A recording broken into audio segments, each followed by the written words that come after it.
Profetas e Reis, capítulo 10. A voz de severa repreensão. Durante algum tempo, Elias permaneceu oculto nas montanhas junto ao ribeiro de Querite. Ali foi por muitos meses miraculosamente provido com alimento.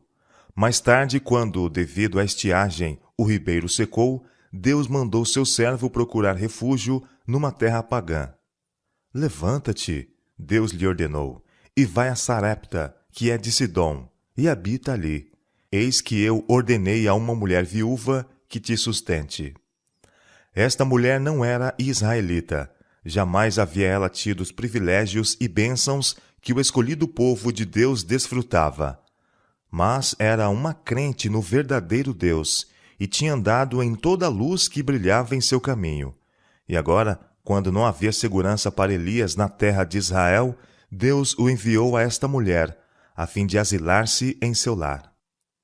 Então ele se levantou e se foi a Sarepta, e chegando à porta da cidade, eis que estava ali uma mulher viúva, apanhando lenha. E ele a chamou e lhe disse: Traze-me, peço-te, num vaso um pouco d'água que beba. E indo ela buscá-la, ele a chamou e lhe disse: Traze-me agora também um bocado de pão na tua mão. Nesse lar acossado pela pobreza, a fome apertava excessivamente, e o alimento, lastimosamente escasso, parecia estar por acabar-se. A chegada de Elias, mesmo no dia em que a viúva temia ter que abandonar a luta pelo sustento, provou ao máximo sua fé no poder do Deus vivo para suprir suas necessidades. Mas mesmo em sua penúria extrema, deu ela testemunho de sua fé, atendendo ao pedido do estrangeiro, que lhe suplicava repartir com ele o último bocado. Em resposta ao pedido de Elias por alimento e água, a viúva disse: Vive o Senhor teu Deus, que nem um bolo tenho, senão somente um punhado de farinha numa panela e um pouco de azeite numa botija. E vês aqui, apanhei 2 cavacos e vou prepará-lo para mim e para o meu filho, para que comamos e morramos. Elias lhe disse: Não temas. Vai, faze conforme a tua palavra. Porém, faze disso primeiro para mim um bolo pequeno, e traz-mo para fora. Depois fará para ti e para teu filho. Porque assim diz o Senhor Deus de Israel: A farinha da panela não se acabará, e o azeite da botija não faltará, até ao dia em que o Senhor dê chuva sobre a terra. Nenhuma prova de fé maior que essa poderia ter sido requerida. A viúva tinha até então tratado todos os estrangeiros com bondade e liberalidade. Agora, indiferente aos sofrimentos que poderiam resultar a ela e seu filho, e confiando no Deus de Israel para suprir cada uma de suas necessidades, ela enfrentou esta suprema prova de hospitalidade, fazendo conforme a palavra de Elias. Maravilhosa foi a hospitalidade mostrada ao profeta de Deus por esta mulher fenícia, e maravilhosamente foram sua fé e generosidade recompensadas. E assim comeu ela, e ele, e a sua casa muitos dias. Da panela a farinha se não acabou, e da botija o azeite não faltou, conforme a palavra do Senhor que falara pelo ministério de Elias. E depois destas coisas, sucedeu que adoeceu o filho desta mulher, da dona da casa, e a sua doença se agravou muito, até que nele nenhum fôlego ficou. Então ela disse a Elias: Que tenho eu contigo, homem de Deus? Veste tu a mim para trazeres à memória a minha iniquidade e matares o meu filho? E ele lhe disse: Dá-me o teu filho. E ele o tomou do seu braço e o levou para cima, ao quarto onde ele mesmo habitava, e o deitou em sua cama. Então se mediu sobre o menino 3 vezes, e clamou ao Senhor. E o Senhor ouviu a voz de Elias. E a alma do menino tornou a entrar nele, e reviveu. E Elias tomou o menino, e o trouxe do quarto à casa, e o deu à sua mãe. E disse Elias: Vês aí, teu filho vive. Então a mulher disse a Elias: Nisto conheço agora que tu és homem de Deus, e que a palavra do Senhor na sua boca é verdade. A viúva de Sarepta repartiu seu bocado com Elias, e em retribuição, sua vida e a de seu filho foram preservadas.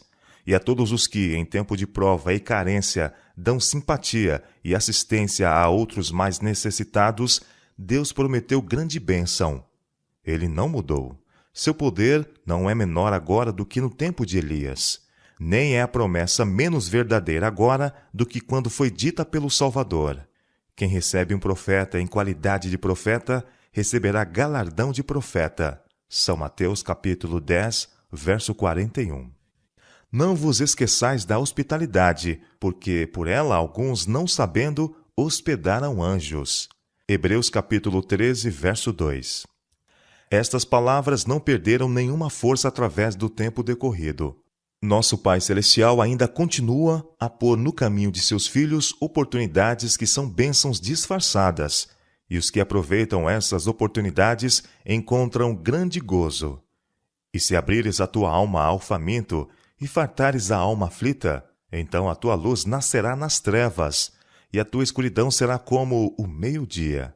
E o Senhor te guiará continuamente, e fartará tua alma em lugares secos, e fortificará os teus ossos, e serás como um jardim regado, e como um manancial cujas águas nunca faltam. Isaías capítulo 58, versos 10 e 11. A seus fiéis servos hoje Cristo diz: quem vos recebe, a mim me recebe, e quem me recebe a mim, recebe aquele que me enviou. Nenhum ato de bondade manifestado em seu nome deixará de ser reconhecido e recompensado. E no mesmo terno reconhecimento, Cristo inclui o mais fraco e o mais humilde da família de Deus. E qualquer que tiver dado, só que seja um copo d'água fria, diz ele, a um destes pequenos, os que são como crianças em sua fé e seu conhecimento de Cristo, em nome de discípulo, em verdade vos digo que de modo algum perderá o seu galardão. São Mateus capítulo 10, versos 40 e 42. Através dos longos anos de estiagem e fome, Elias orou fervorosamente para que o coração dos israelitas volvesse da idolatria para a fidelidade a Deus. Com paciência, o profeta esperou, enquanto a mão do Senhor caía pesadamente sobre a terra flagelada. Ao ver as provas de sofrimento e privação multiplicarem-se por toda a parte, seu coração se confrangeu da tristeza e almejou possuir o necessário poder para efetuar uma rápida reforma. Deus mesmo, porém, estava a realizar seu plano, e tudo o que seu servo podia fazer era continuar orando, com fé, e aguardar a ocasião oportuna para agir decididamente.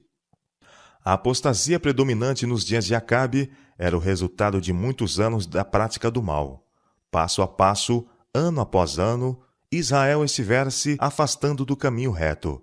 Geração após geração havia recusado fazer veredas diretas para seus pés, e afinal, a grande maioria do povo tinha se rendido à direção dos poderes das trevas. Cerca de um século tinha se passado desde que, sob o governo do rei Davi, Israel prazerosamente se unira em cânticos de louvor ao Altíssimo, como reconhecimento de sua inteira dependência dele para mercês diárias. Atentai para suas palavras de adoração quando cantaram. Ó Deus da nossa salvação, tu fazes alegres as saídas da manhã e da tarde. Tu visitas a terra e a refrescas. Tu a enriqueces grandemente com o rio de Deus, que está cheio d'água. Tu lhe dás o trigo, quando assim a tens preparada. Enches d'água os seus sulcos, regulando a sua altura. Amolece-a com a muita chuva. Abençoas as suas novidades. Coroas o ano da tua bondade, e as tuas veredas destilam gordura. Destilam sobre os pastos do deserto, e os outeiros cingem-se de alegria. Os campos cobrem-se de rebanhos, e os vales vestem-se de trigo.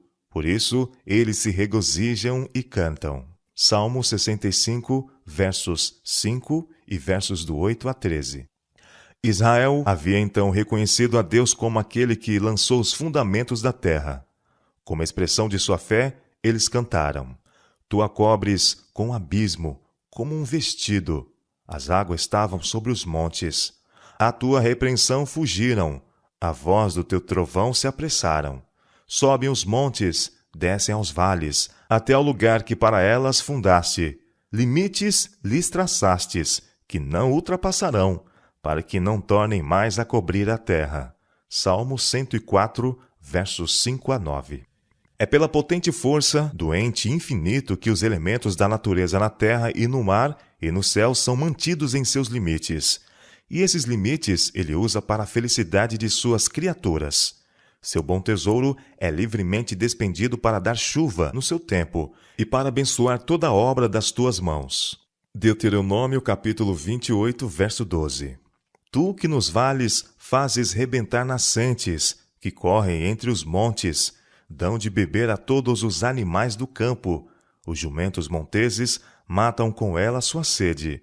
Junto delas habitam as aves do céu, cantando entre os seus ramos.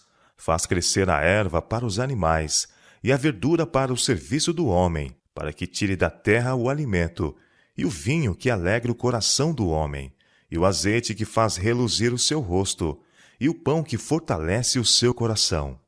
Ó Senhor, quão variadas são as tuas obras! Todas as coisas fizeste com sabedoria. Cheia está a terra das tuas riquezas.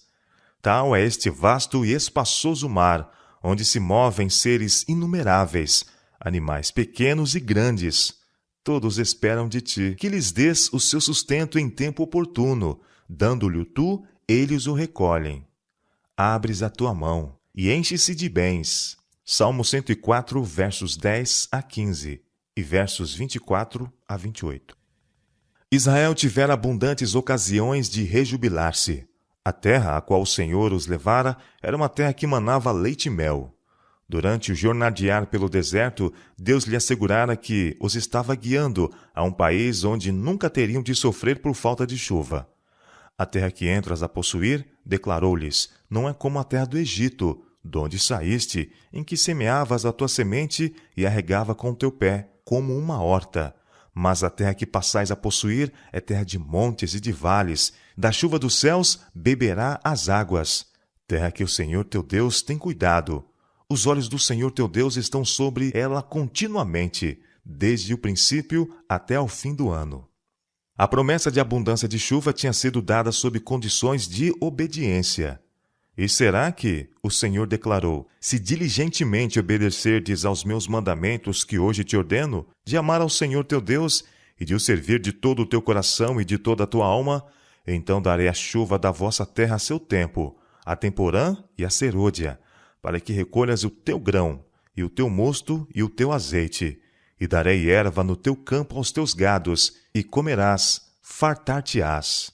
Guardai-vos, o Senhor admoesta o seu povo, que o vosso coração não se engane, e vos desvieis, e sirvais a outros deuses, e vos inclineis perante eles, e a ira do Senhor se acenda contra vós, e feche ele os céus, e não haja água, e a terra não dê a sua novidade, e cedo pereçais da boa terra que o Senhor vos dá. Deuteronômio, capítulo 11, versos 10 a 17. Se não deres ouvidos à voz do Senhor teu Deus, para não cuidares em cumprir todos os seus mandamentos e os seus estatutos, que hoje te ordeno, os israelitas haviam sido advertidos. Os teus céus que estão sobre a cabeça serão de bronze, e a terra que está debaixo de ti será de ferro. O Senhor, por chuva da tua terra, te dará pó e poeira.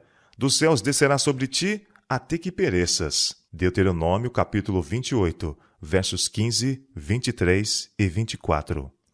Estes estavam entre os sábios conselhos de Jeová ao antigo Israel. Ponde, pois, estas minhas palavras no vosso coração e na vossa alma, havia ele ordenado a seu povo escolhido. E atai-as por sinal na vossa mão, para que estejam por testeiras entre os vossos olhos. E ensinai-as a vossos filhos, falando delas assentado em tua casa, e andando pelo caminho, e deitando-te, e levantando-te. Deuteronômio capítulo 11, versos 18 e 19. Claras foram estas ordens, mas com o passar dos séculos, e gerações após gerações, perderam de vista as provisões feitas para seu bem-estar espiritual. As ruinosas influências da apostasia ameaçaram subverter toda a barreira da divina graça. Assim, aconteceu que Deus estava agora visitando o seu povo com os mais severos de seus juízos. A predição de Elias estava tendo terrível cumprimento. Por 3 anos, o mensageiro do castigo tinha sido procurado em cidade após cidade e nação após nação. Por intimação de Acabe, muitos reis tinham feito o juramento de honra de que o estranho profeta não se encontrava em seus domínios.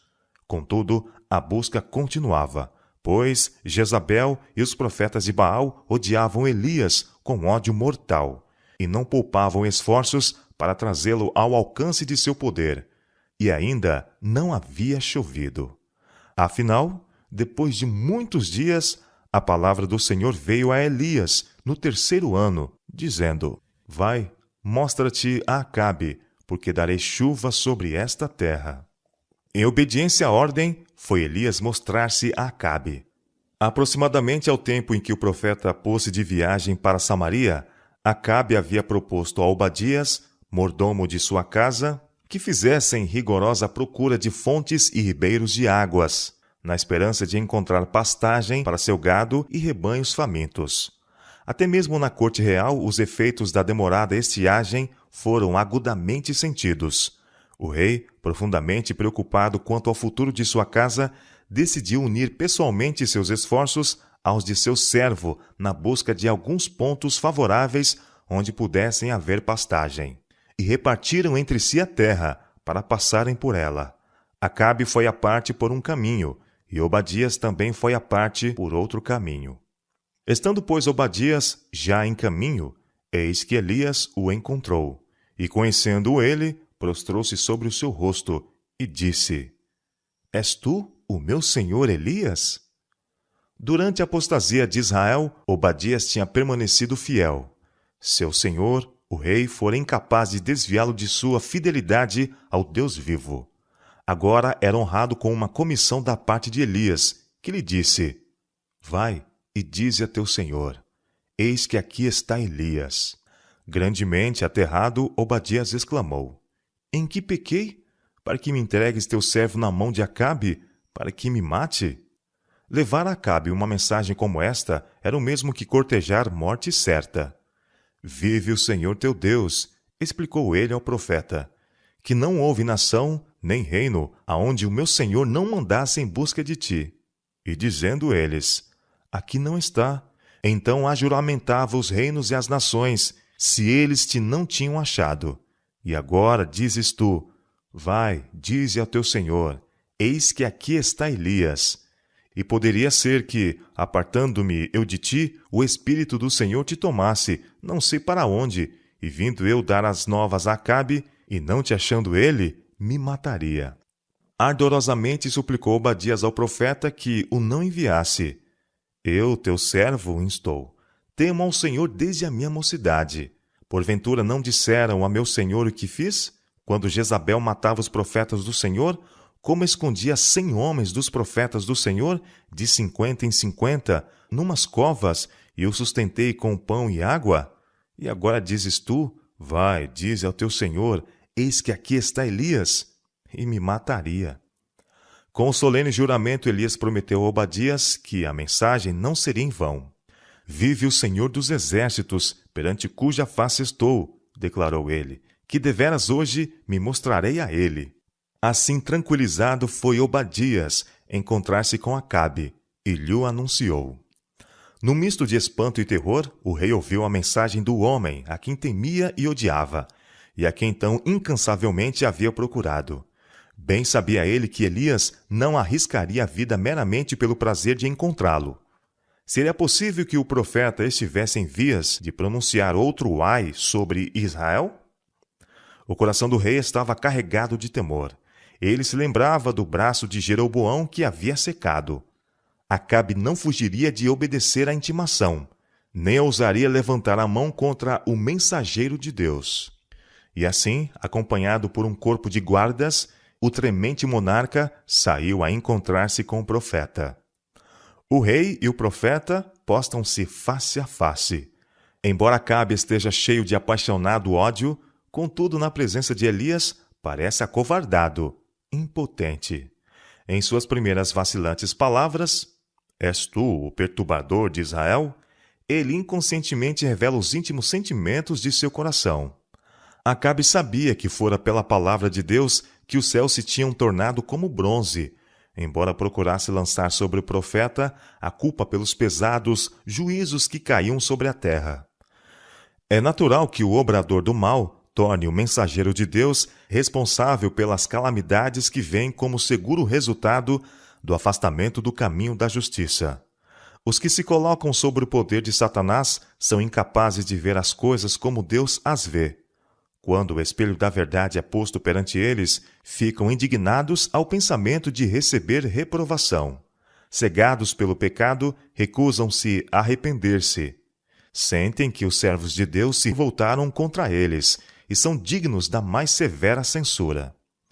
Permanecendo em conscienciosa inocência perante Acabe, Elias não procura excusar-se ou lisonjear o rei, nem busca fugir à ira do rei mediante as boas novas de que a seca está para findar. Ele não tem desculpas a pedir. Com indignação e zelo pela honra de Deus, devolve a imputação de Acabe, declarando audazmente ao rei que são os pecados dele, rei, e de seu país, que trouxeram sobre Israel esta terrível calamidade. Eu não tenho perturbado a Israel, sustentou ousadamente, mas tu e a casa de teu pai, porque deixaste os mandamentos do Senhor e seguistes a Balaim. Há necessidade hoje da voz de severa repreensão, pois graves pecados têm separado de Deus o povo. A infidelidade está depressa tornando-se moda. Não queremos que este reine sobre nós. É a linguagem de milhares. Os sermões macios, tão frequentemente pregados, não deixam impressão duradoura. A trombeta não dá um sonido certo. Os homens não são atingidos no coração pelas claras, cortantes verdades da palavra de Deus. Há muitos professos cristãos que, se expressassem seus reais sentimentos, diriam: que necessidade há de falar tão claramente? Seria o mesmo que perguntar: que necessidade havia de João Batista dizer aos fariseus: raça de víboras, quem vos ensinou a fugir da ira que está para vir? São Lucas capítulo 3, verso 7. Que necessidade tinha ele de provocar a ira de Herodias, dizendo a Herodes que não era lícito possuir a mulher de teu irmão? O precursor de Cristo perdeu a vida por falar claramente. Por que não podia ele ter prosseguido sem incorrer no desprazer dos que estavam vivendo em pecado? Assim, homens que deviam permanecer como fiéis guardiões da lei de Deus têm argumentado, a ponto de a astúcia tomar o lugar da fidelidade e o pecado ser deixado sem reprovação. Quando será a voz da fiel reprovação ouvida uma vez mais na igreja? Tu é este homem, 2 Samuel capítulo 12, verso 7. Palavras indiscutivelmente claras como estas, dirigidas por Natã a Davi, raramente são ouvidas nos púlpitos de hoje, raramente vistas na imprensa pública. Se não fossem tão raras, veríamos mais do poder de Deus revelado entre os homens. Os mensageiros do Senhor não devem queixar-se de que seus esforços não produzem frutos, enquanto não se arrependerem de seu próprio amor ao aplauso e seu desejo de agradar aos homens, o que os leva a dissimular a verdade. Os ministros que apreciam agradar aos homens, que clamam paz, paz, quando Deus não falou de paz, bem deviam humilhar o coração perante Deus, pedindo perdão por sua insinceridade e falta de coragem moral.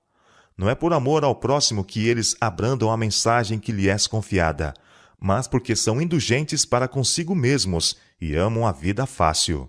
O verdadeiro amor busca primeiro a honra a Deus e a salvação de almas. Os que possuem este amor não se esquivarão à verdade, para se abrigarem dos incômodos resultados de falar claramente. Quando almas estão em perigo, os ministros de Deus não considerarão o eu, mas falarão a palavra que lhes é ordenada, recusando desculpar ou atenuar o mal. Quem dera sentisse cada ministro a inviolabilidade de seu ofício e a santidade de sua obra, e mostrasse a coragem revelada por Elias. Como mensageiros divinamente indicados, os ministros estão em posição de grave responsabilidade. Eles devem redarguir, repreender, exortar com toda longanimidade e doutrina. Em lugar de Cristo, devem eles trabalhar como despenseiros dos mistérios do céu, encorajando o obediente e advertindo o desobediente. Para eles, a mundana sagacidade não deve ter nenhum peso. Nunca devem desviar-se do caminho que Jesus lhes ordenou seguir. Devem prosseguir em fé, lembrando-se de que estão rodeados por uma nuvem de testemunhas. Não devem falar suas próprias palavras, mas as palavras que alguém maior que os potentados da terra lhes ordenou falar. Sua mensagem deve ser: assim diz o Senhor. Deus chama homens como Elias, Natã e João Batista, homens que levarão fielmente sua mensagem sem considerar as consequências, que falarão a verdade com bravura, embora isso demande o sacrifício de tudo o que possuem. Deus não pode usar homens que, em tempos de perigo, quando a força, a coragem e a influência de todos são necessárias, temem tomar uma firme posição pelo direito. Ele chama homens para que se empenhem fielmente na batalha contra o erro, guerreando contra principados e potestades, contra os príncipes das trevas deste século, contra as hostes espirituais da maldade nos lugares celestiais. A tais é que ele dirigirá as palavras: bem está, bom e fiel servo, entra no gozo do teu Senhor. São Mateus capítulo 25, verso 23.